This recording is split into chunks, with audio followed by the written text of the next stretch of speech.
hope they recognize that.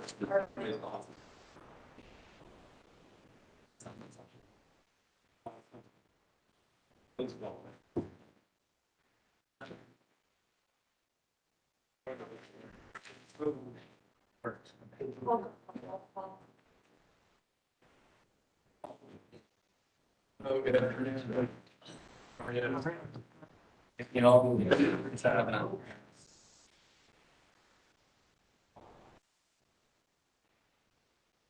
Yeah. Sure.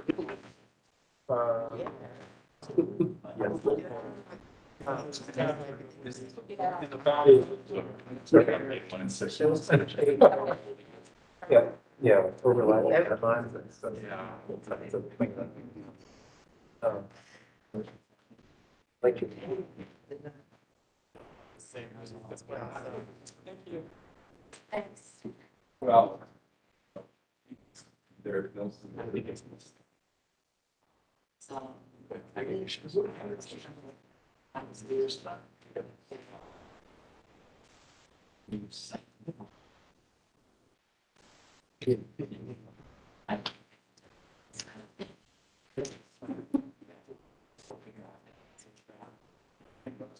What do you got? Yeah.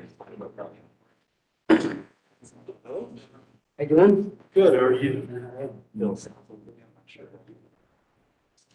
Not Cynthia. So. Well, Yeah, but good to see you again.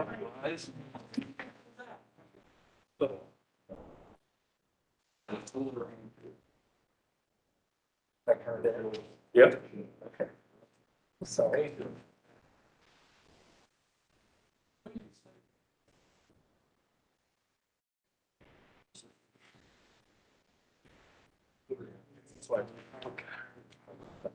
No.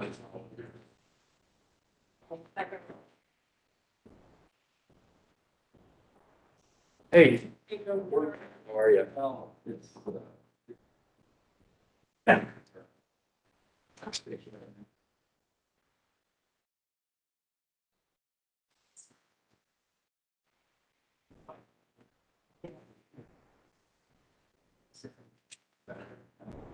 What difference does it?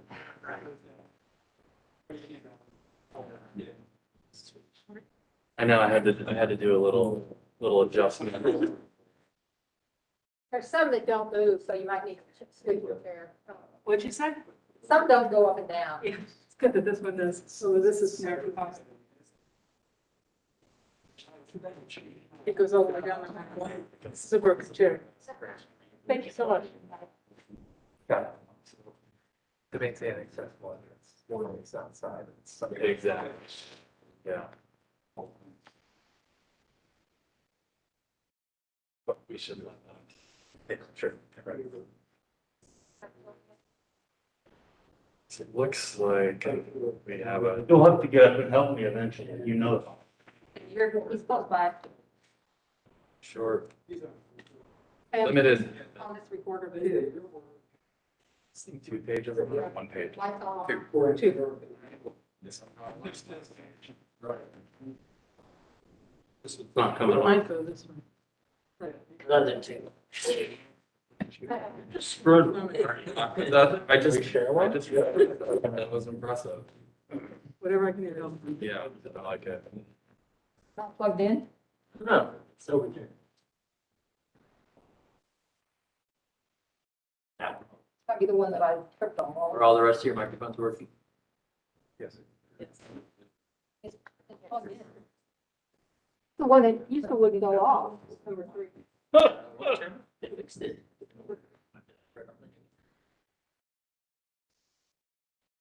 Okay.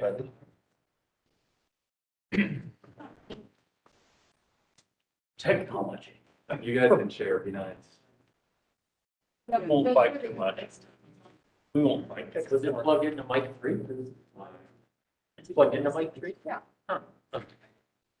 The good news is Hey.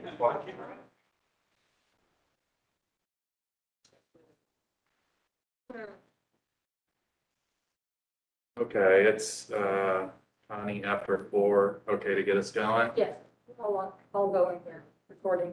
Great. Welcome, everyone. I'd like to call to order Brewery District Commission meeting for Thursday, November 4th, 2021. Welcome. Our next monthly business meeting is scheduled for noon on the 18th of this month. And our next hearing about a month from today, Thursday, December 2nd.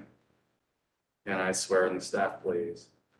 Do you promise to tell the whole truth, the truth, and nothing but the truth? Connie Corbett, Assistant Historic Preservation Officer. Planner too. Thank you. Introduction of commissioners present. Would you like to roll call or would you like us to sound off? Yeah, go ahead. Just- William Hugus. Daniel Mather. Jeffrey Pongonis. Cynthia Hunt. Mel Leisure. Teresa Brady. Thank you. Have we all had a chance to review the minutes from our October hearing? Yes, comments, questions, deletions? I have one comment. Commissioners present, does not include my name, and I was present that date. Thank you. Anything else? If not, can I have a motion to approve those minutes, please? So moved. Second. Second, thank you. All those in favor? Aye. Opposed? Thank you. Motion passes. Anything in the public forum? No public forum. You, okay, so staff approvals, anything to chat about? Not really, we just had the one, which is a temporary banner for the Audubon Society. Great. Do we want a motion? Yeah. Can I have a motion to approve the staff recommendations, please? So moved. I'll second. All those in favor signify by saying aye. Aye. Opposed? Thank you. Okay. Where are we starting today? Starting with number 1. Okay, I will be recusing myself, but I will introduce if that's okay. Yes. Okay, so BD 2111-002 is 479 South Ludlow Street, Schooley Caldwell, talking about our Hoster project. That'll be the first 2 applications, so I'll chime in only to keep us running. Come on up.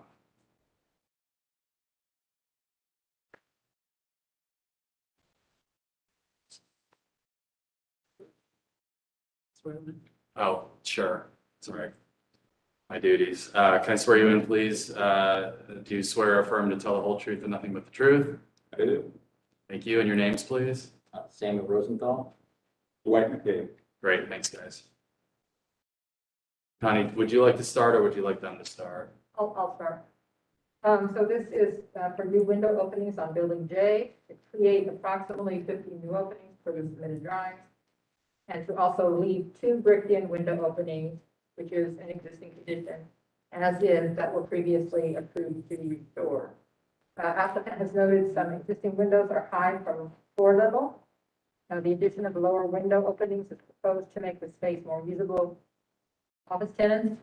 In addition, 2 existing openings that were previously infilled and approved to reopen are proposed to remain infilled due to structural conflicts inside the building. October 21st business meeting comments included, add photos to the elevation drawings so the proposed changes are clearly understandable, and that has been done. The proposed new openings do not face onto a major street. This proposal is part of an ongoing rehabilitation project for the Hoster Brewery Company buildings for use as office, residential, and commercial space. The proposed new opening space onto Ludlow Street and 2nd Street, which generally serve as alleyways to parking areas. As proposed, the new openings retain the existing symmetry of fenestration. Any new window and door openings should reflect the style and character of the building that would be recognizable as a modern alteration. Recommend approval of the application as proposed, with final window door details to be submitted to HPO staff for final review and approval.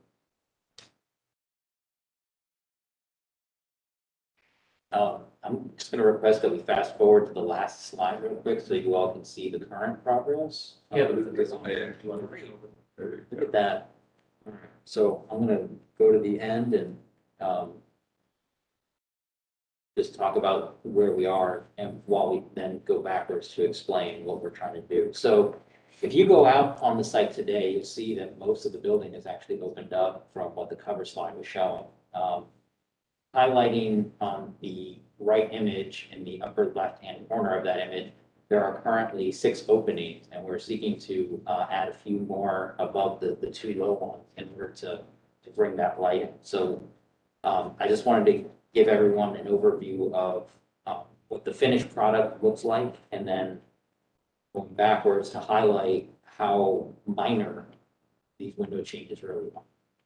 So what was previously approved, this image in the upper right-hand corner, you're seeing a large green window, and that was a proposed added window. The blue ones were existing openings to remain. The change is that we're removing that window because of where it resides. We no longer need to open that, but in order to make that space more usable, the 4 purple windows that are in alignment with those blue windows are proposed. And that's again about bringing some more light in.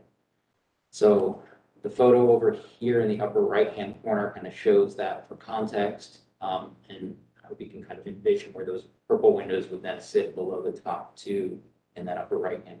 Can you also, as you're doing this, mention what this space, each elevation faces onto? Absolutely. So the particular elevation that we're looking at right now is in Ludlow Alley, and is basically covered up by the east block of buildings that's directly across the street from it. So completely not visible by passersby going, say, along Front Street. You really have to be sort of in that alleyway looking up to ever see it. Next view, this is the north side of the building, as it was previously submitted and approved. We're proposing to add that row of low windows, and in the lower right-hand corner, this was the structural conflict that had been noted. We had approval to open up that lower right-hand opening, but with the beam in the way, we don't want to make that modification. So we'd like to just leave it in place. And it's difficult to get a straight-on photo of that because Mr. Pongonis, your office is in the way, and that photo in the lower left-hand corner is sort of the best we could do to give you an idea. But again, there's no real public frontage in which that is visible. So adding those windows will have a huge impact to the space inside for an office tenant and have a minimal visual impact to the outside. I'm sorry, I'm confused. This is the north facade, which North is the side. freeway facade? Yes, So there is view from the freeway, the not, freeway is down. there is view up from the freeway, yeah? No? How come? There's a big wall in the way. There's another building in front of this. Okay, there's another building for this. All right, fine. Look at page 15, you'll see a little site plan Thanks, Bill. of the location.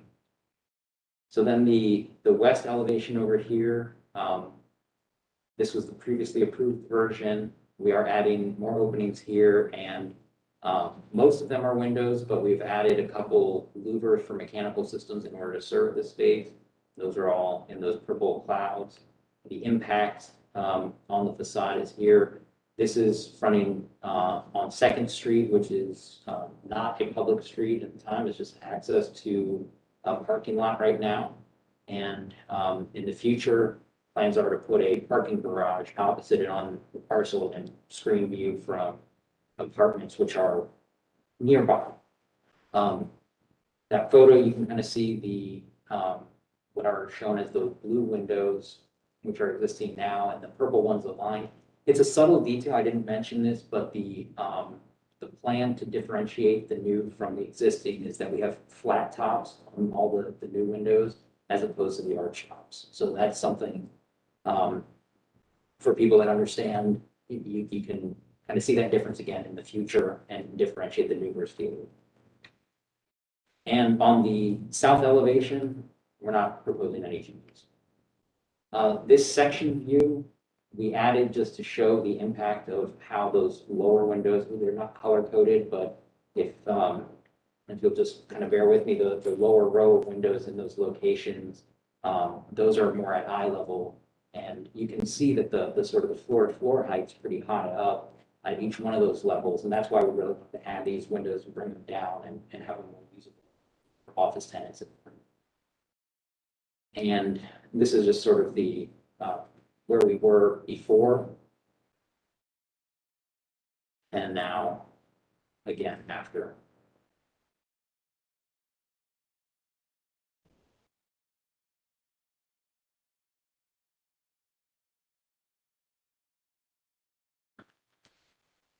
Any questions or comments from commissioners? I appreciate all the new openings, not having the arch top or the flat arch or any other detail, which allows it to read as newer. I appreciate the sensitivity of the design. I think you guys did the best that you could have with the existing fabric. Connie, tell us again about precedents here. Well, I actually looked in the guidelines, and what I was thinking in my head was, no, it said no new openings. Right. in The Brewery District guidelines. What it says is that existing openings should not be closed. Doesn't say, I mean, that is a general preservation premise. you know. Right, tenant. And I wouldn't say, if it was on the front, create a bunch of new windows, but the guidelines don't actually say, don't create new windows. So, I wouldn't want it to be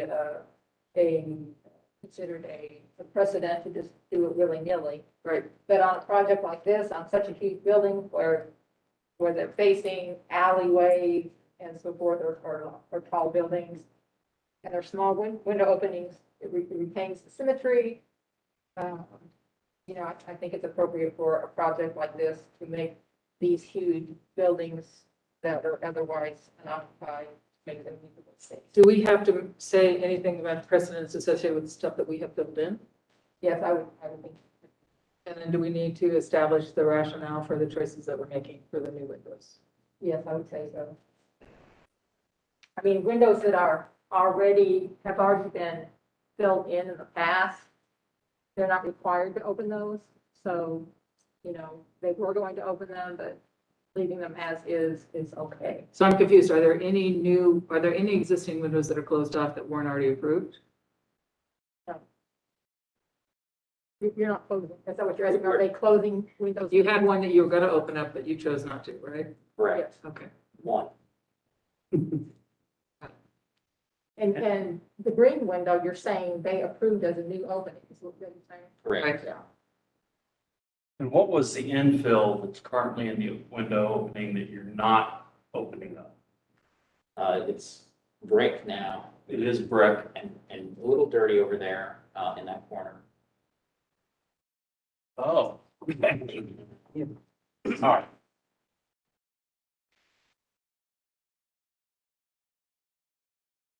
So having worked in that building for several years, opening these up will, I think, make them more usable. So I do think there is a preservation rationale for this, because the interior light of these buildings is not great. And I do think that the windows will be helpful for their long-term use. And we did everything to respect the alignment and everything, so. That's what I meant when I said yes to the design.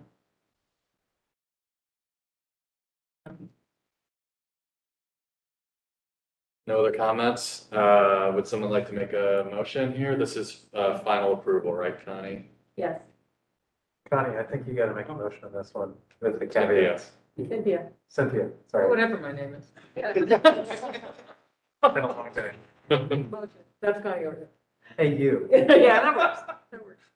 I think what we're saying is, one, given the rules as they stand, adding windows is appropriate, and in our guidance, it would be appropriate under the following circumstances you're displaying. One, sensitivity of the design to the existing building structures, alignment, and not impacting the elements of the building to really celebrate. Two, all of the windows are on alleys or not on main roads to be seen from the street. And three, it affects, I think this is really good, it affects the preservation ultimately of the building because it makes it more accessible to modern use. Did I miss anything, Connie, I should have added? So move to accept based on that premise. I'll second. Great. All those in favor, please signify by saying aye. Aye. Opposed? Recuse? Jeff Mangonis? Motion passes. Thank you. Okay. You can stay where you're seated. Okay, so this is our second application. This is 2111-003. This is the conceptual review for a two-story addition. I think that's what we're calling this request today, Connie, is that right? Yes. Okay. Well, you've been sworn in, so, Connie, you want to kick us off here? Okay, so a demolition, so this is for to construct a new two-story addition on the front of the building. A demolition of the original non-contributing two-story addition on the east elevation was approved in August 2019. Business meeting comments included that an addition should be more contemporary. The proposed addition is too historical and should be simplified. The materials and massing are not an issue, but details need to be worked out, and there were concerns about the tower. The new addition should be distinguished from the historic structure so as not to create a false sense of history. A small physical separation of the new from the existing with a more modern or visually transparent material could provide a cue between old and new. Cladding materials and windows should differ from the existing structure while reflecting its character. Provide comments for conceptual review. And I apologize that I was not actually part of the review of this when it was first, I wasn't the staff person back then, back in 2018. So I might not be fully up on exactly what buildings were there at the time or what was agreed upon at the time. So I will still need to be doing some more research on that and find the original site plan and master plan back then that was approved as opposed to what's being proposed today. Does that make sense? It did. So, I guess some of what you're seeing here is, the fact that you don't have a complete set of plans because it's a conceptual review. And it's always been the intent of the project to, have the addition in all of its previous iterations as well. I'm sure you all remember this one that we shared before. We were always having a separation and maintaining a sort of a small alleyway between the addition and the historic building. And that was something that was kind of mandated by the State Historic Preservation Office. We do have on the south facade that brick is perpendicular to the wall there. That is the east facade of the existing, it's there now, but there is a skylight that is separating the whole mass and creating a differentiation on the inside, and the physical massing on the outside as well is held back as the building kind of steps to the corner. But so this view, it kind of it's the closest thing I have to a plan that shows how that alleyway exists in this context. I'm sorry, but it's not obvious on this picture. right? It's not out. Okay. And then at the lower level, which you can see, there's the gray box that exists in the upper right-hand corner of the proposed addition. Just above it to the north is I'm calling it the secret garden. We're calling it a sunken garden, but it's basically an outdoor dining space lined with vegetation that will give this addition an opportunity for, again, outdoor dining, just that support. At the left side of that gray box is the corridor, which has the skylight directly above it and that separation. So there is a small area where that gray box is kind of turning into the edge where the kitchen can then go serve the restaurant. But that's a small light touch, and we're holding the mass of the building away from it up above on the upper two stories and trying to keep the massing of this addition to be compatible but differentiated and much smaller in scale to really highlight all of the great masonry restoration work and window restoration work that's happened. And this view is down in that garden space. You can see large expanses of glass, which are very modern, but we're also anchoring a masonry volume in the middle there. It's got the ivy shown on it. But the intent there is that we have something that's clearly new and differentiated and a signage opportunity. Creating a rooftop deck at the northern end there that's low, but you can enjoy the views of downtown, which are spectacular from there, kind of oversee that the secret garden area, but not cover up too much of that existing facade. Some views of the interior just to get a sense of the character, but I know this is more about the exterior space. These pretty quickly. This is inside the event space that's down at the lower level. This is the former Via Vecchia space. Just to give you a sense of the character, this is Ludlow Alley as well, and is showing the intent of how we want to treat it. But the reason I'm sharing all of this is so that you understand the context of what we're trying to tie in all the way from the building. And so back to the elevations in themselves, I think the elevations are not as well developed as the renderings. And a lot of this is about trying to keep the scale lower, again, so that we can celebrate the mass of the existing. So we're marking an entryway, the tower's there. It's always been part of the previous iterations. And it's sort of a signature element that we've been celebrating and trying to mark as the view along Brewer's Alley connects towards High Street, giving it an anchor. The arched windows are similar to the large windows that are in the mass in the upper right-hand corner, which are restored out of wood, but it's such a larger scale that I don't believe it's anything that could be considered a sort of a historical open. It is respectful of the history and geometry, but frankly, it's way too big as an opening to ever see in that same context. So here's a little bit more kind of zoomed in on that. Just the sheer volume of glass, the ratio of glass to the masonry there, we're still grounding the masonry and the building with that masonry, but so much of it's glass because this is trying to create office space. And then we do have some embellishments shown at the top with some crenellations and things like that, but nothing that is, in our opinion, historical or creating a false sense of history. It's simply good masonry. Here's a view at the southeast corner. Again, you see these large openings that are broken up by a sort of metal panel spandrel at that floor level.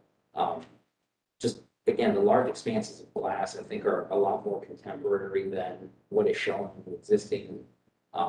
Just the arch top is there as an homage to that existing context.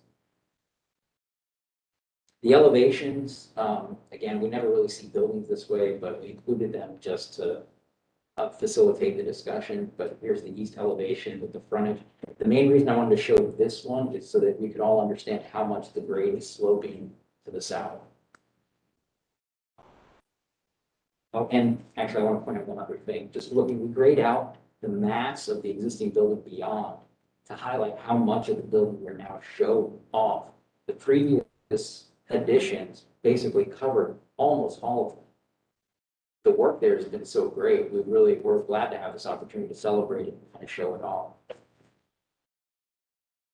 At the north end, this is certainly a more contemporary expression. The addition is really only that lower left-hand corner where we have the glass railing, the brick wall in the middle, which creates that signage opportunity, and then the large expanse of glass that then goes down into that garden outdoor dining area.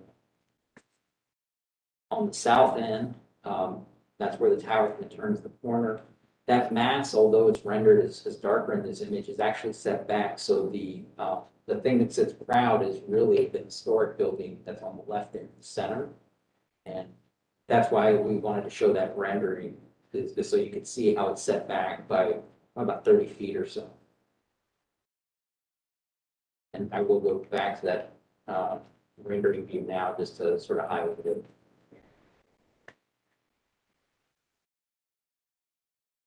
So that's our proposed addition. And this is conceptual comment still? Yes. If I might, I think I should give a little context. Again, there's some folks that are new here when we were first in front of you all with the previous proposal, and so just wanted to explain again why you're seeing a different building today. The unfortunate world we live in and what COVID has done to so many things, this project is a bit of a casualty of that. We were in the prior iteration, we were expecting to have more of a hospitality component, a hotel. Truly unfortunate. We looked for years, frankly. We talked to so many people literally around the world. So many people came to Columbus and got so excited. Turned out to be a very difficult thing to try and integrate a hotel into the historic fabric of this building. The big problem is it's too deep. So to go hotel, it's like a hallway and a half deep instead of one hallway. But the addition on front helped make up for that. Well, COVID hit within a month or two after that, and we had truly the perfect hotel operation come here. They were dying being in Columbus. It was an awesome fit for this historic location. They're an arm of the largest hotel operation in the world. And the bigger you are, the harder you fell during COVID. And they simply had to put a stop to new development. And so that took a pass. And we had to make a decision about, are we going to find somebody that's lesser and take a risk with them? And nobody knew then what was going to happen, how long this was going to last, or did we find another way to move forward? So what we immediately switched to was to change out the hospitality piece to housing. And we went way down that rabbit hole from a design point of view, from a pricing point of view. And what we came to was it's possible, it's not ideal, it's expensive. And in the end, all of those housing units that were going to have to come at a high price in terms of the rents, literally end up with one window each. And when you really look at it compared to the marketplace and some great units that are online in the marketplace today, we didn't feel like that was going to service the market well. And so we looked for another alternative. The other alternative became push this all back to an office context for everything above the first floor, like in this building. And when we did that, what we run into, and we had this issue that we were dealing with this hotel, a modern building has an expectation of certain floor-to-floor height, certain spatial condition. This building has a extensive portion of it is either over height or under height. And so to try and marry a building to the face of the historic building where the floors could tie together, what we were doing was building a lot of space, new space, that would be unattractive to the marketplace. And so that in the end, in combination with, as Sam was suggesting, because we got to looking more and more at this elevation, which these buildings were actually built before the building that was on Front Street, the main brew house. And so in their day, in their period back in the 1800s, this was the front of it. It wasn't particularly architectural. It didn't have the same kind of level of detail. It was a business in those days that was growing and probably pinching pennies while he did it. But once we got the new windows in, we got the phenomenal metal work in place, thanks to a great team of folks that did that. You've got to look at it and say, why do you really want to cover that up? If what we're here to do is really celebrate the last piece of fabric that exists in the Brewery District. So it wasn't a hard move for us to say, let's really look at it that way and manage it differently. And so that's where we came to now. How do we marry an entry point and make it productive? In the midst of that, we came to realize is we had the other building torn down. When you stand down in that lower level and think about that, and we were always looking for a spot here, even though we got great outdoor space, we were always looking for a spot to say, is there a place for another Rudy's outdoor space? Something that people just love and embrace becomes a real feature spot. And that lower level, in fact, does that.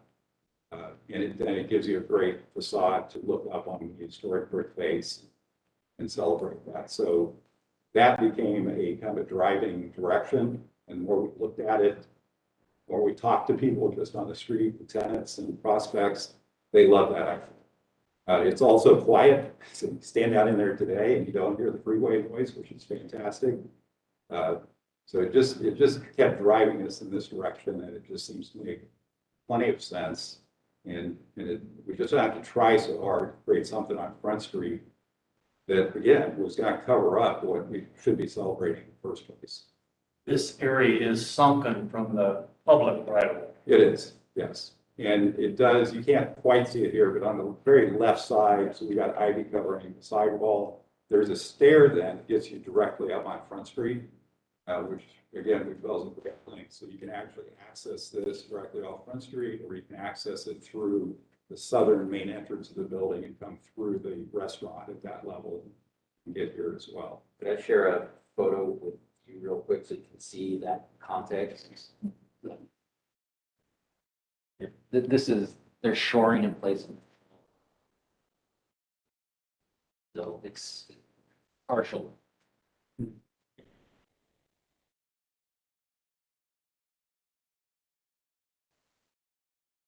So that's what's driven it. So again, I know a lot of you have seen, we made a conscious choice, just the cycle of getting through and onto agendas and all, and just timing of keeping this moving, because we're on a clock. We've got tax credits that were awarded on this project, and we have to keep moving. So this change was significant enough in our minds that we had to have the marketplace react. So we get confidence that this is the proper direction. So we did go ahead and release this from a kind of a leasing package point of view to test that. So in normal circumstances and flow of things, we would have been interested first. That just needed to keep moving. We had finance folks behind us, folks that wanted to see this move. So we've done that. We don't want to make you feel like now you're on a hot seat about what this is and how you're looking at it. We full well invite you to offer your views, and we're prepared to do what's right for all of us. And so, the market can always adjust. We have to do some tweaks. We're ready to do that. But certainly look forward.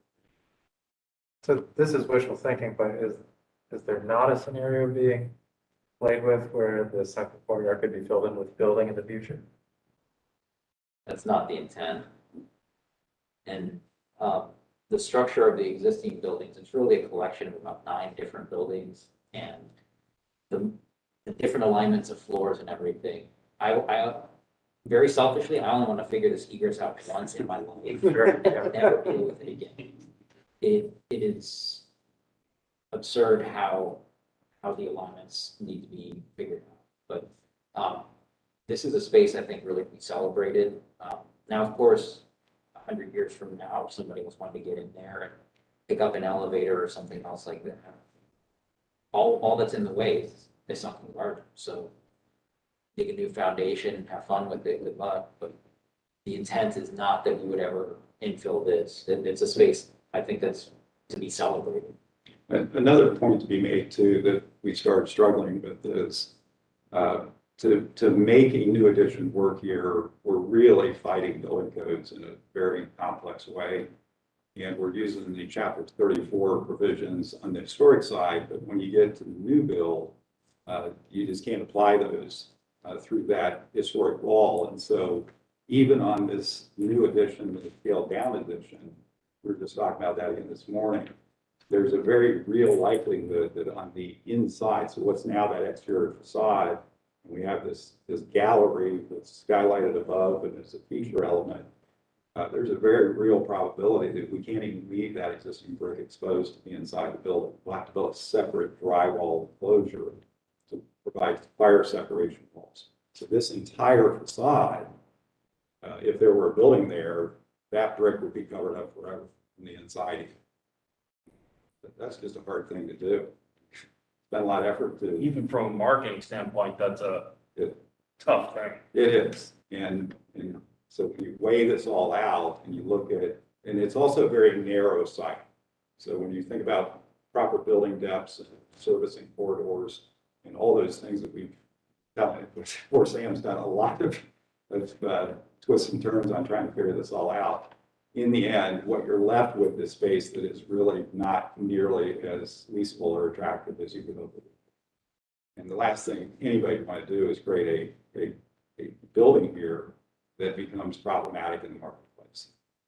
That's the death knell of any project, but certainly a project that's supposed to be elevating the historic aspects of this. You don't want it to get a bad narrative. How come you didn't occupy the corner? Because not knowing much, it seems to me that you could flip the restaurant along the north facade and put it on the corner, and then have the garden be to the south. Must be a reason that was designed the way we're seeing it. Yeah, the main reason is it's back to, you've got to have a tenant space that the tenant feels confident, comfortable, and what we're struggling with now, you saw that slope that we have on the sidewalk. If you pull it all the way to the front, to the north corner, you completely bury the restaurant. There's no outdoor from Front Street. You can't see into the restaurant and see activity. And we've had many restaurateurs, in fact, including the main names in Columbus, plus folks from out of area. Every one of them are saying, hey, if nobody's putting a restaurant there unless you can drive by and see that it's full and active and it's exciting. If you bury it, it's basically like putting a restaurant in the basement. There's actually what used to be a very high-end restaurant, Columbus, literally across the street, that is in the basement. It lasted about 6 or 7 years. Yeah, and it's never been open since. We don't want to duplicate that. That assumes that the ground floor of the restaurant is in the hole. Is on the Right. bottom of the hole. Right. But if that restaurant is not communicating with the other building due to the varying floor heights, it could be picked up, right? Well, then we have to still get from the lower level of the street up to it. And so now you've got issues of how do you get in the building, where do you put elevators, where, you have multiple elevators that issue what we have. It Just also seems covers like- up, Seems like that may be worth putting a little bit more effort into, not to say that you haven't put the effort, but not having a building in the corner, it's pretty brutal. This corner especially. When they originally proposed removing the Wasserstrom structure, we approved it ahead of it. Normally, we would wait and approve it only until after plans have been approved, new plans. They showed a conceptual that you have that shows the building up on the corner, kind of replicating in a modern way the sloped mansard roof and all glass, which would be fantastic views. So that's the difficulty for me. I wasn't expecting this to be an open corner. It's site, but I'm not a site planner, so I would rely on the people that have that specialty. It just seems like something's missing. Pretty easy. But I'd rather have the building that you're proposing than nothing. Well, that's true. And I do appreciate, What did you say, Connie? That's not a good reason to approve. Trust me. we do appreciate what you're saying. Clearly, corners have meaning and have purpose. Possible another way to look at this from a historical context. This may be a terrible example, but the Twin Towers can double this too, where there was something there. There was something meaningful there. Sometimes leaving a vacant space actually gives you reference that there was something historic there. There was something, and nobody tried to replicate. I'm not trucking with that example, because there's a great, park there that has memorials and it's deliberate intent to Right. do something for the public to demonstrate that, so that it's kind of not working as a. No, I understand, that's probably a lousy example, but again, just to get to the pragmatic side of it, this building has lots of basement space. So from a from a development perspective to make that space, because you have to pay for it, it has to be redone, it's been redone. You've got to have tenancy in it, to make that viable, and then to think of adding more basement space, which only compounds the difficulty of getting rents. We struggled a lot with that. What it also does is some of that varied space, if you put a building over here, which in our original plan, we were struggling with that, some of that varied space simply didn't have use. You couldn't do anything with it because the new building was in the way. And now you've got two buildings worth of that, you have to go outside windows and no access. Invite a tenancy. Yes, maybe, not a landscape architects, I love green space, but I think maybe on this elevation or this view, celebrating that corner more in some way is what you're getting at. Is that fair? So I mean, I can buy the sunken garden space. I think that would be great, but that is the first thing. So maybe there's some sort of feature at that corner that calls attention to that. I'm not sure. Where is your entrance to that space that you had mentioned? Is that somewhere? The garden space? Yeah. So it's kind of nestled right where the person in the. So is that the stairway down? Yeah. Yeah.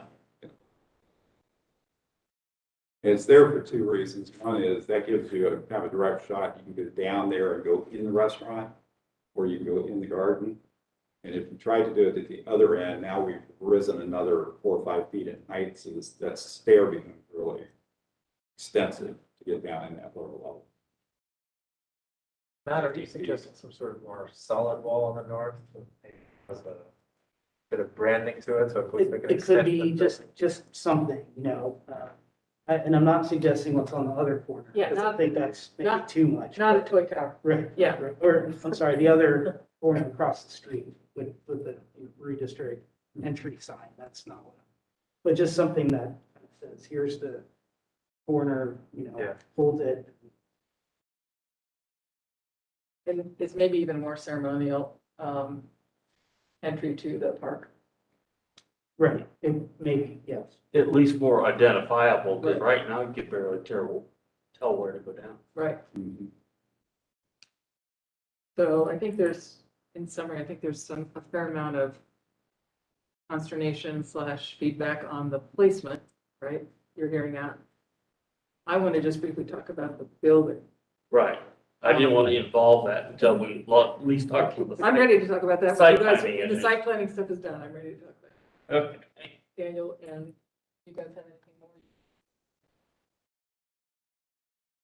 Normally, Mr. Pongonis is fairly vocal on this topic, so that's what. I'm sure you've worked with him in the background. I have one more thing. Sure. This is just a clarification. So the previous plan shows how Livingston will change from a major roadway entrance to basically like a minor street. So I think people will be crossing that corner more. It's not really a crosswalk right now, but it will be in the future. So that, folks will be walking on both sides of the street to that corner, which is a good thing for you guys. So- Yeah, but the point is it doesn't celebrate the corner at the level that we think it Right. should be celebrated, given that it's the entrance to the Brewery District and the entrance to an incredibly important complex of buildings.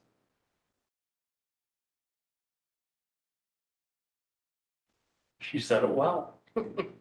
We don't disagree with that. That's a great observation. You have something you want to say? Yeah, I think these are really good points. Uh-huh. I think there's gonna be no building there. My issue with what is being proposed right now, conceptually, Right, is that the whole bollard, wrought iron fence, bollard, wrought iron fence times 100 is a little unthought out. Right. And it's a little cheap intellectually. So I would encourage you to think about that whole edge as being the architecture, as opposed to just some screen.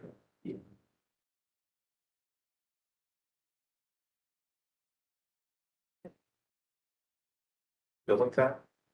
say it again, building time? Yeah. Yeah, so you guys want to start? Well, a quick comment is it's still trying too hard to be historic Yes. when it's not, it shouldn't. One way to change it would be to take all your arch fenestrations and don't put in the small panes of glass, but change the fenestration pattern in a more contemporary way, but still keep the arch. That make sense? There's I appreciate using brick, but should it be a different color brick if you're gonna do that, so it's not being confused? Is the intent to match it? No, to Okay, be compatible, to be in the same coloring, so, but we don't want to try to copy what's there, and what's there is too much of a blend anyway. I do like your comment about good brickwork thing. I like the celebration of the old brickwork. I mean, I'm thrilled that you're doing that. I find the building comes across to me as too traditional and schizophrenic. If you think about the different sides, I don't understand why some of the roof line stuff is happening. I don't understand why the north side or south side is really plain. It doesn't hold together for me as a modern building that's trying to pay homage to the work behind it. Which I think you are trying to celebrate.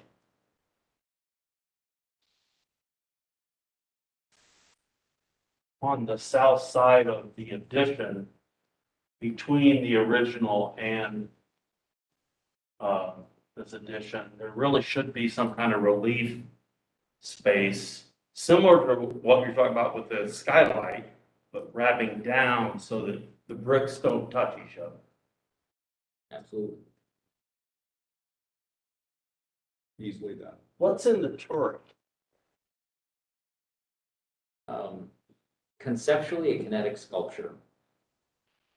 Hopefully it isn't the flame that's on the tower, the lights, north and west. I mean, the furnace, the thing, the Yeah. furnace flame, yeah.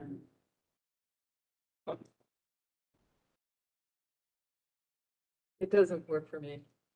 I think you're trying to do something fun there, but it feels, I understand the purpose of trying a turret type yeah, structure, get but that, this feels awkward yes, to me, generally.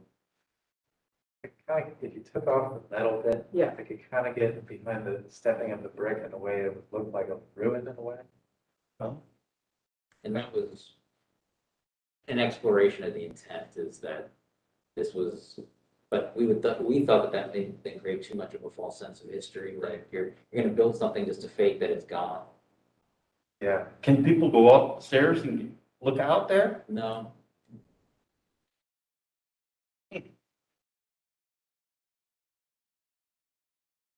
Hmm. The building does have a great circular staircase in it, but I don't think SHPO would like for us to move it from there to there. Might be a better use for it than I think. so I just want to ask point blank, there's no issue with a tower per se. It's the articulation of what this is that's causing concern. Again, if the whole thing held together as kind of a modern statement, that all the component parts really celebrated to something, I could probably be supportive. It feels like a prestige the way it is now. Is it fair that it's almost too much, like it could be confused as historic versus going a bit the other direction? Is that what you're? I just, When I first saw it, I was like, I could see someone coming here for the first time thinking that was part of the original brewery complex that has been moved, which is not the intent. So I think, to me, it needs to be a little bit more in the other direction as an abstraction. Would it be an improvement to have the steel structure go all the way down to grade and not be brick? depending on the rest of the building. I don't like the steel. Personally, I'm not a fan of the steel structure. I just can't see how Okay. it gets involved and wins. Personally, not opposed to a turret thing, but No, I'm not either. I do think it needs to be brought a little bit more contemporary. I hate that word.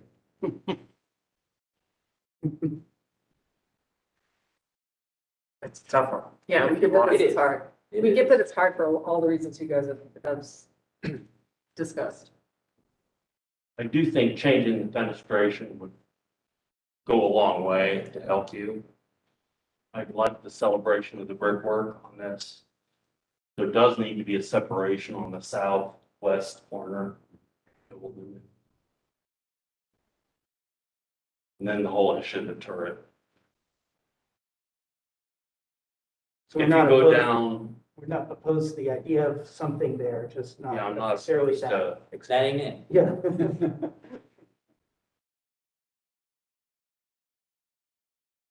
You're all articulating what is the challenge of a new addition to a historic building. The, a brilliant solution is what's needed. And doing it right is really important.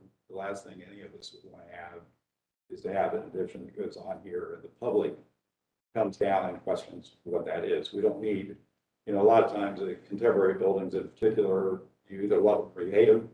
We don't need 50-50 customers. We want everybody to feel comfortable and confident in what was done here. And folks coming not just from Central Ohio, but from other parts of the country to Columbus are going to know about this place and come here they're going to want to experience, brick is the key thing, right? It's all brick. Sherman Village is brick. The streets are brick. So there's no question in our mind, brick being a well-expressed element of this addition is important. But we would agree with the idea that this needs to stand on its own and have the appearance of being constructed in this letter. It's really important. Sam's ready to do that. So,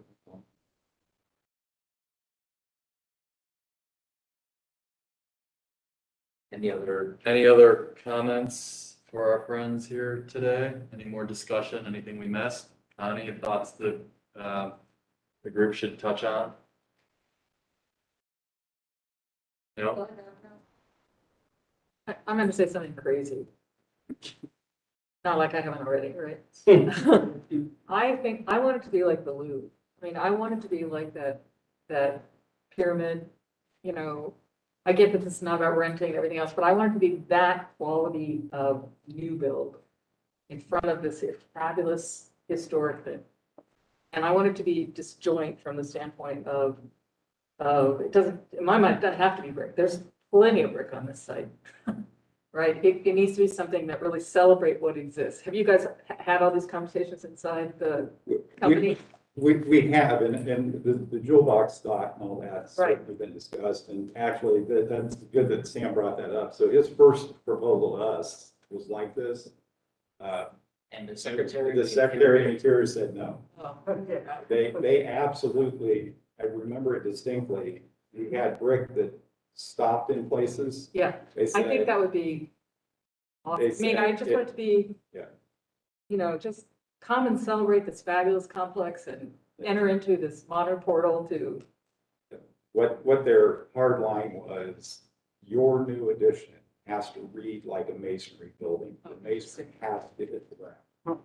So now, that doesn't mean it has to hit as much as this does, Right. but their guys, some part, and so maybe it's a marriage. Maybe you have places where it hits the ground and other places where it's a jewel box. right?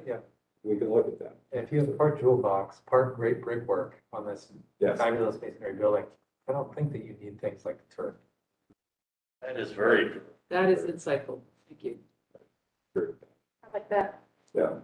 Maybe it's for some kind of brick base with this jewel sitting on top. Possible.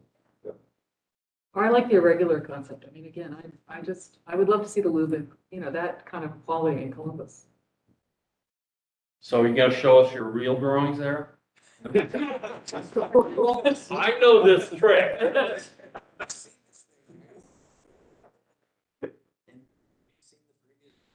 Yeah.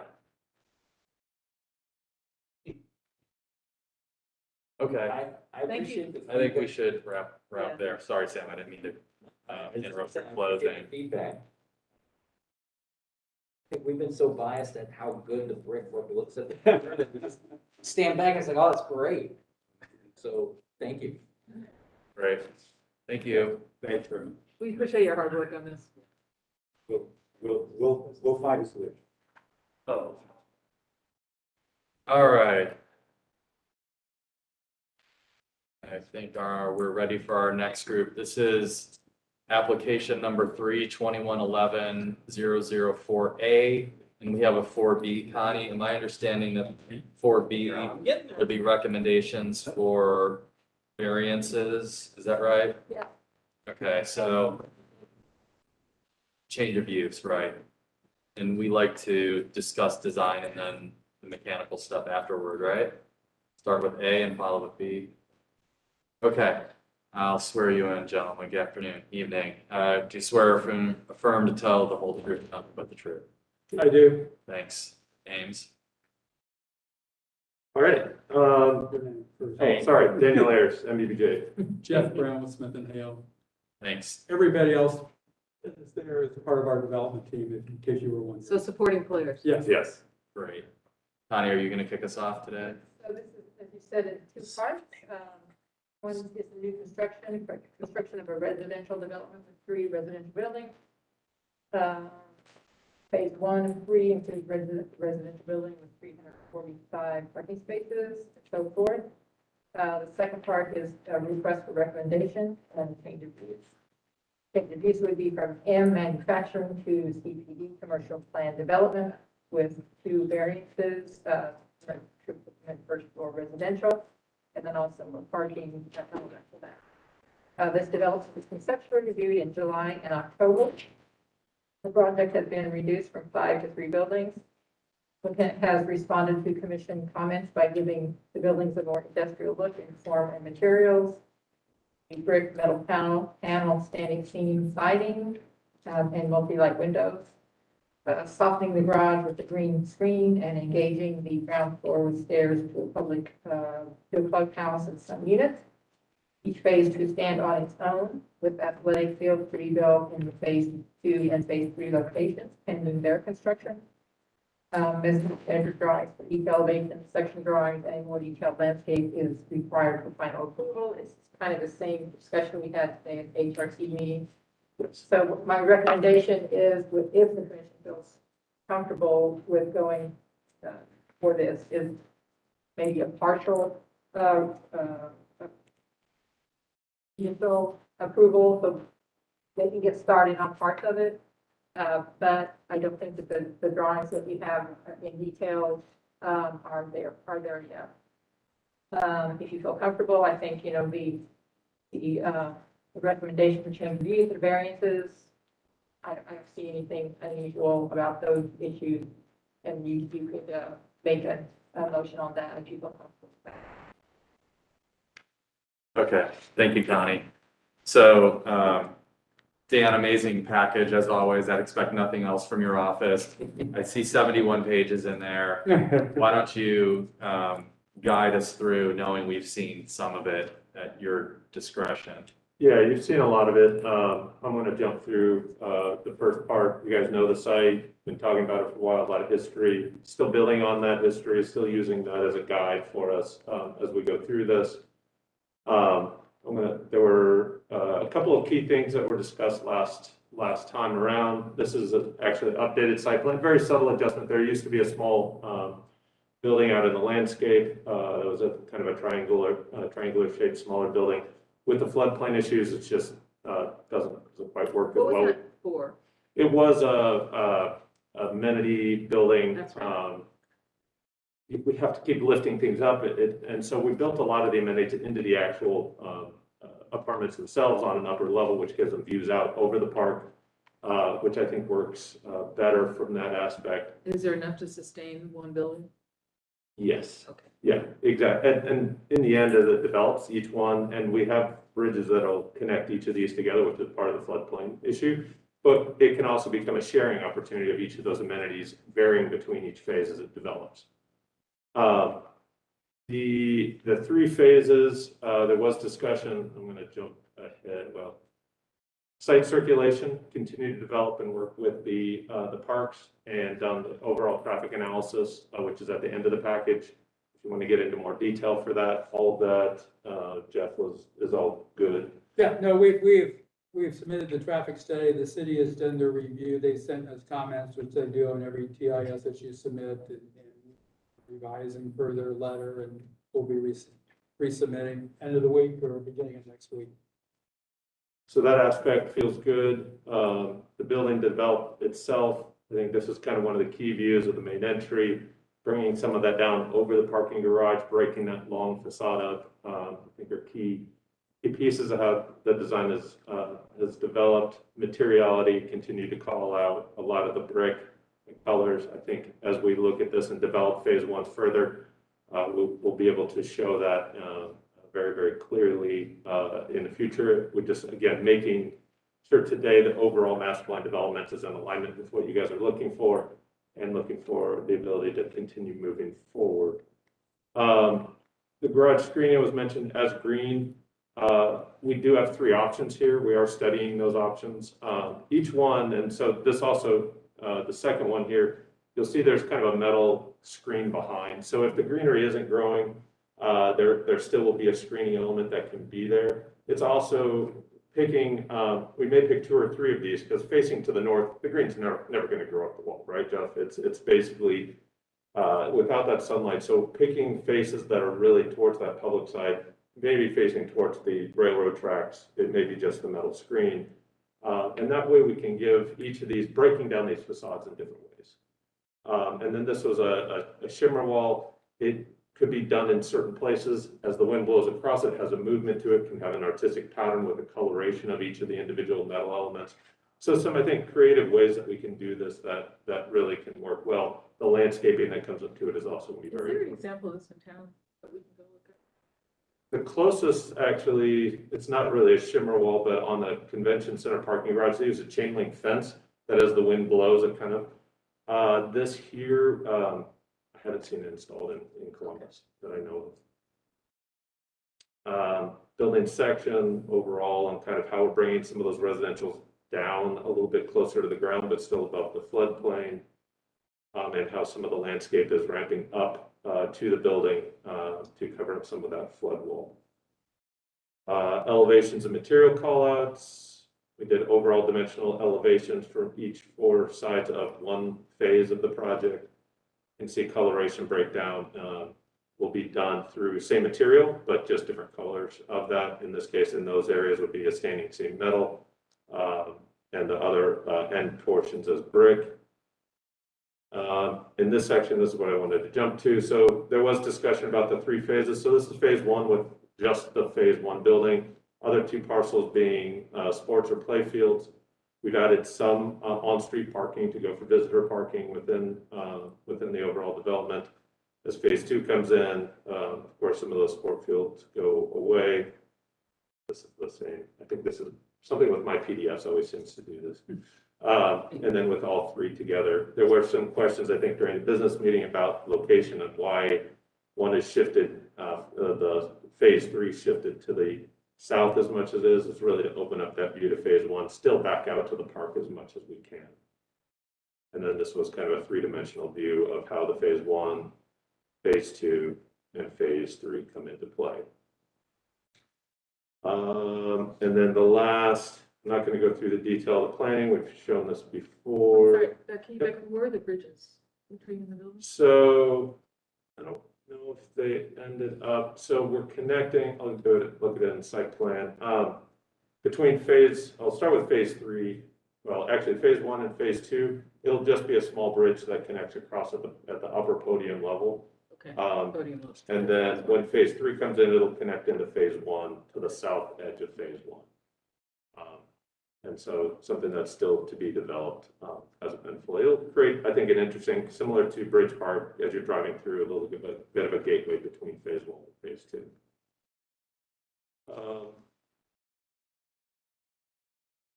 There was an ask for a view further back and impacting the overall city view.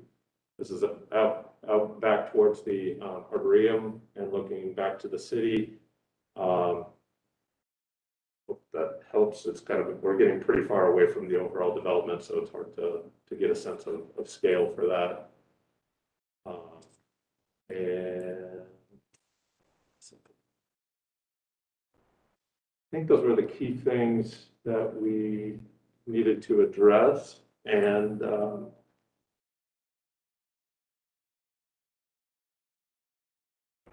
if there were any other comments or concerns on your side. So that's the overall development. I think looking back and stepping through the process, it's been quite useful working through this with you guys and seeing the opportunities and taking advantage of some of the open space as this is phased through. It's interesting talking with other people out about when they see it, they'd love to live down on the park. So do we see this as being just a one-phase project? I see it as all three phases being very popular as it moves forward. And then the civil and traffic is at the end. So hopefully brought enough of the detail there to get your approval to continue this process moving forward. And then coming back, I'd like to say with the phase one, more developed full detail to get that final approval on all of the pieces, but enough that we can have confidence in moving the overall project forward. Yeah, thanks, Daniel. So if I could kind of restate what I think I heard you say is you'd be okay to not leave today with a final approval, rather a blessing on current direction. And I think what we're feeling like on this side of the table, we'll talk about your progress and whatnot, but a lot of great information here, but not necessarily enough to give any part of it a final approval. Love final approval, conditional approval to come back with final materials, fully developed elevations and details would be. Okay, why don't we wiggle our way through that? We would like to know that you're okay with 3 buildings, 7 stories, the basic overall design concept as modified at your request, so that the client has the comfort. It's always the chicken and the egg. Sure. Where are you comfortable to release the money? Where are you going to be when you have to take down the property? So in a perfect world, you just say, we love all this. You made great changes, Daniel, and approve it. But we understand reality. So we would like you to approve as much as you're comfortable with.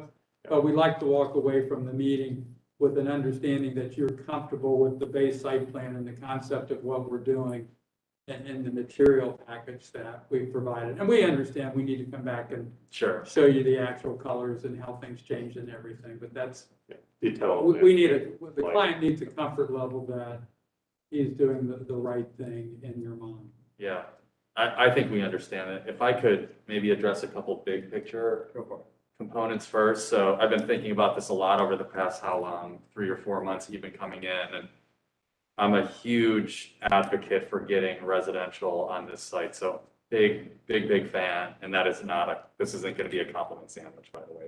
I am a big fan here. 3 things that sort of strike me, because the buildings are so big, because there's 3 of them, because there's the same shape, because they're so long, right? So I just want to take all that into context. So I think, Daniel, as we move from building to building, I'm fine with the building footprint being stamped out. I'm fine with 99% of your drawings being carbon copied. I'm sure your client is too. I would, however, like to see some variation in material massing and visual height, building to building if possible. And I'm not suggesting you're going to add floors. I'm not suggesting you're going to change the footprint, but I am a little worried about these, I'm going to guess, Dan, 400-foot long buildings. Right at 400, a little less than 400. Yeah. And by the way, I think I say that, I really think of this as 6 buildings, or at least that's how I'm trying to wrap my head around it. I think the disconnection of those huge, especially in the 3-dimensional vignettes. Every one of those I look at and I have full confidence that they're going to be great. Okay. But I would be nervous if you were in that courtyard and every building looked the same. I'm nervous about that. So I would like to see, some fine-tuned massing, height, and material variations to the extent that a commercial market rate apartment project can support that. And I think, I personally understand what that means, or at least have a respect for that. That's me talking for me, not for the rest of the board. Well, to that point, we did say that in the last conceptual meeting. Right. That we wanted to see a little bit more variation, materials going forward in future phases. Not so much that it became. But they came back with material variations. Well, we're only here talking about building one, is what I mean. No, they came back this time and said, that right now the colors on the three buildings are different. Yes. And some of the materials are different, and that was direct to our first set of comments. I think, Height is not different, I don't think. yeah, I think height would be the same, but it may be that we take one material up on phase two, and maybe it only goes up to the sixth floor, and then the top floor is a different material that helps with that. I think just visual of them being the same, all the way to the same height, might be something we can adjust. You know, like some two-story massings of glass rather than just the fully horizontal stuff. I don't know, I'm freestyling. I think you're suggesting variations of what's already here. Yes, that, I'm Sure. trying to say, take the kit aparts and move it around a little bit. And, you know, I think it would be weird all of a sudden make a red brick building here with all kinds of Sure. detail. Sure. That's not what I mean. I just, Yep. to the extent that you can, you know, give us some variation, I'm hopeful that this doesn't, you know, I want it to age well. Agreed. Anyway, my only other comment, Daniel, I mentioned this before, is I just want to be thoughtful and purposeful about the driveway and the sequence in and out of this project, so it feels, you know, special, purposeful, not sort of a winding kind of engineered driveway just to kind of get you there. I really hope it feels like a public street to the extent that it can without inviting people that shouldn't be back there. So, No, it's good. but I also think it's okay for this to be sort of a courtyard project, meaning we don't need visitor to swing through here, right? So just Right. be thoughtful about that. It's an urban condition. I'm probably rambling a little bit now. You were here last time. Yeah, thanks. Okay, please, someone else continue. You guys have something you want to say? The architecture having a little conflict. We're in agreement. Let's hear it. We were just looking at the elevations.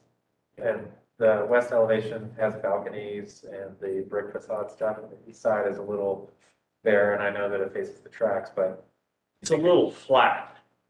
As inboard balconies versus the outboard, Yeah, which could they be don't something have that we look at, right? It's hard Yeah. to read in the elevation and more in the three-dimensional. I think that shows, but yes, got it. that may be lending to that. And then Bill was just making a good point, in paraphrase you, Bill, that if you were to drive around the complex as a visitor, you're gonna go visit your friend at phase two. They could say, I live in this building, which has some defining characteristics to it. So that's the wayfinding Yep, differentiation. perfect. Do you have a sense of your build-out timeframe at all at this point, or are you just kind of, it depends on market conditions?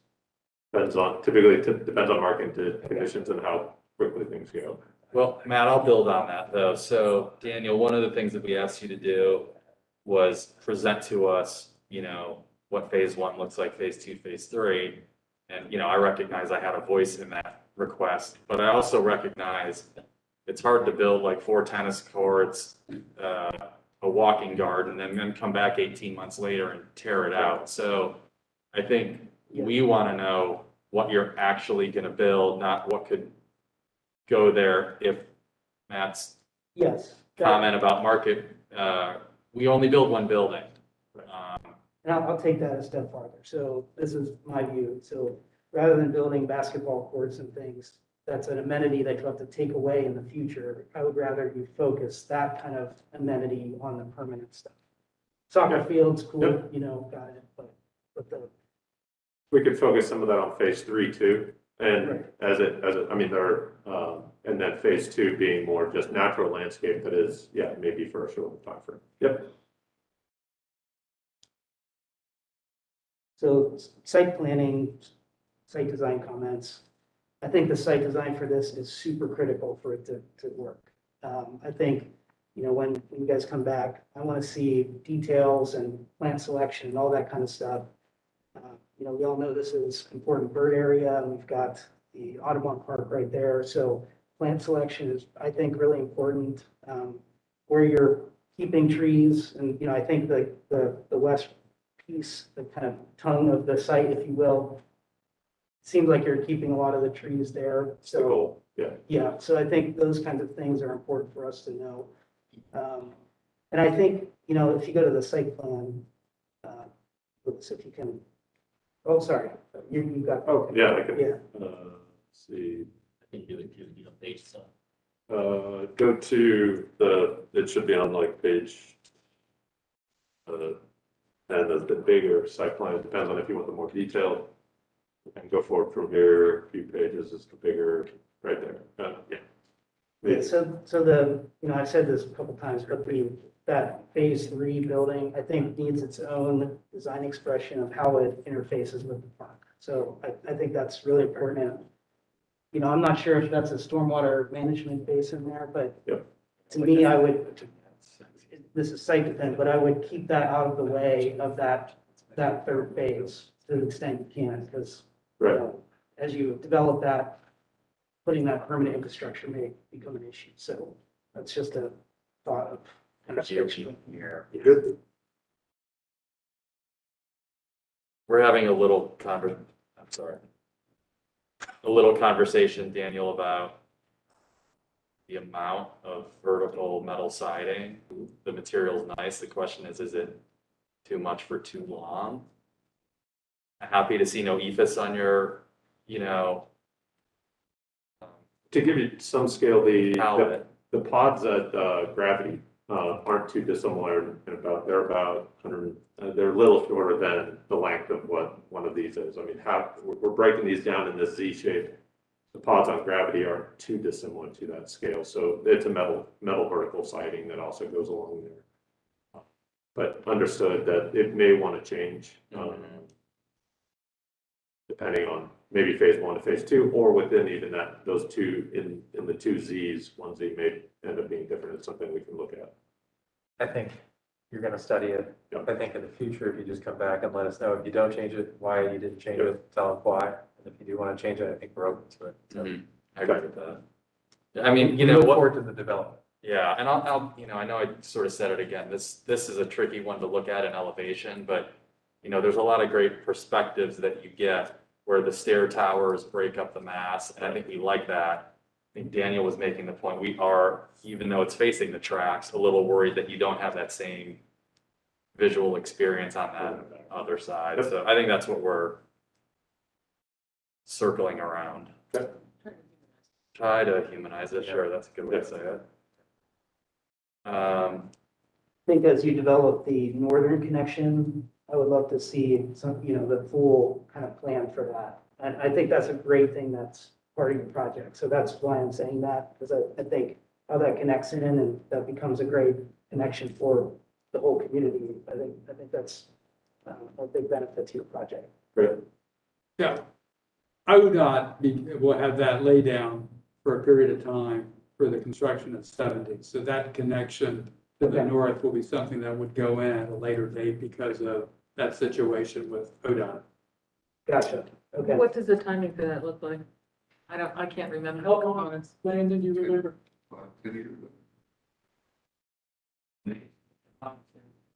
5 to 10. And I realize that's totally out of your control. So what's the interim solution? Do we have to work on something as an interim for that? Well, you do have Meyer Drop that connects in next to the warehouse building into our site. So there is another way to get out to the west. Yeah, the connection to the waterfront is going to be, yeah, just out of our control. But fundamentally, when we approve building 1 or 2, or even possibly 3, we're not going to have the circulations that you're describing till after ODOT has moved that through. It's just pedestrian access, though. It's not a big deal. And that was kind of an internal discussion that we had, because the other option was to bring all their trucks and everything else through the park and reach that area. So my client was able to work something out with the railroads that allowed that access over. And so that's how that kind of ended up with that situation. Better in that location than through the park. Yeah. So I guess what we're getting at is the phase 1 plan should show what's in, how far you're going with the phase 1. Okay. Mr. Hugus, any? That road, just to be clear, phase one, that road does go, there's a secondary access into the park. Okay. No, I mean, you covered major things. Anything else? Commissioners? Okay, I'm trying to wrestle to the ground what an approval would be. So generally, I'll just say, sometimes commissions will provide a conditional approval, just so people, as for one thing, can give their monetary backing, or even to maybe they're not there yet for this, but to get a foundation going or a demolition going or something like that. So that generally would be just for, a general approval of massing, height, a general site plan, and that's basically it. Okay, so, but it sounds something like exactly what you said, which is conditional approval not based on, or pending further details. I think the group largely is in support of the site plan, the building massing, the materiality, the concept for landscape. Did I miss anything, Connie? Did I miss anything, or is there? Do we need to? No, I mean, I think that covers Yeah. what we were looking Gives for. us the There's ability. still a bunch of open questions from today. Do we Yeah. need to define what those things are? We have talked about, with the exceptions of some of the facade and material differentiation, the, Finalizing the details of the screen wall. yes, finalizing the plantings, finalizing the actual circulation Yes. path that will be available for building one. What about height? Do you want to say that or no? I think I'm willing to say building one's height is then defined, Okay, unless you want to, On that's a not. master plan, it'd be nice to know that all three are approved at that height, but, Yeah, I think I would approve them at that level, that many stories, I would say that. okay. but given the differentiation request, we're Yep. looking for some more. Connie, do we say anything else that you think we need to add to that? We need more details on? Okay. Okay, can that be a combined motion? Do you It have can be all that? Jeff's. I would Okay have with that. preferred if someone would actually put that. Say that? I mean, I've written some things down, but I just want to make sure that, Can you say what has been written down and Well, it's and not gonna be insert Jeff Pangona's? So the commission is generally supportive of the site plan, massing, materiality, the landscape concept and height for all three buildings. With, And I would say a long-term circulation plan. Detailed long-term circulation. you saying you support that, or you want them to come back? to it? Support that for the long term. What I'm worried about is the short term. Okay. Will need to return for material, details about material differentiation. Material and facade differentiation. Because we've asked about facade differentiation on a couple of the sides of the building. Details of plantings, details of circulation. Short-term circulation. Okay. So circulation for building one. Recognizing you're gonna have to come back for building two and we'll ask about it again. Okay. Bill, and each So- phase will be coming back for each development, because You're gonna love seeing it. So I hope. Okay, I'll call that a motion that I make. Can I have a second? Second, Fantastic, the partner. Okay, can I have a motion to approve that? Connie, did I miss something? No. Oh, That was your motion? that was my motion. She just seconded. She seconded. Oh. So you're. All those in favor signify by saying aye. I'm sorry. Aye. Opposed. Thank you. Motion passes. Thank you very much. thank you, guys. Now, are we to hear variances too? Yes. Yes, we have filed a zoning application, as Connie indicated, to take the property, all the property on the peninsula is zoned in manufacturing. Yeah. And so we propose to do it as a CPD, and then we have a council variance because the city code allows residential above first floor commercial. And because these are all residential buildings, we need a variance to have first floor residential.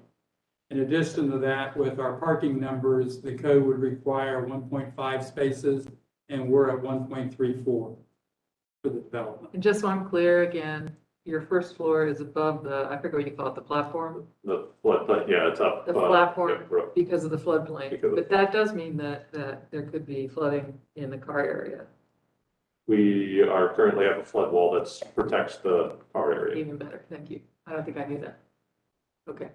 Yeah, it's almost like a bathtub for each of the buildings. They'll have the wall that lasts. That sounds appealing. Yeah. Okay. Is the 1.34, does that include your parallel, if that's just? No, that is structured parking. That doesn't include anything that we would put on the street or anything like that. I'll make a motion to approve. Second. All those in favor signify by saying aye, please. Aye. Opposed? Great, motion passes. Thank guys. you. We look forward to coming back. Thank you.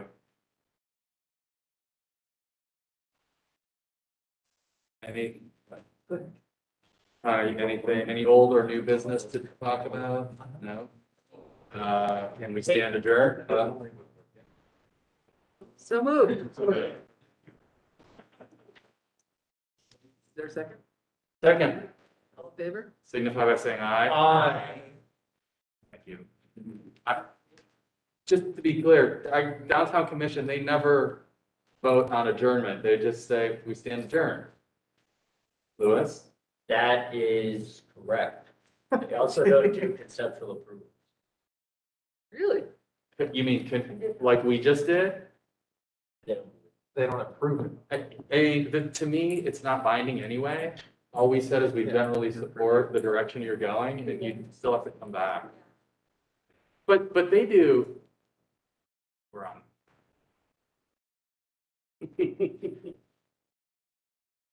There's procedural differences.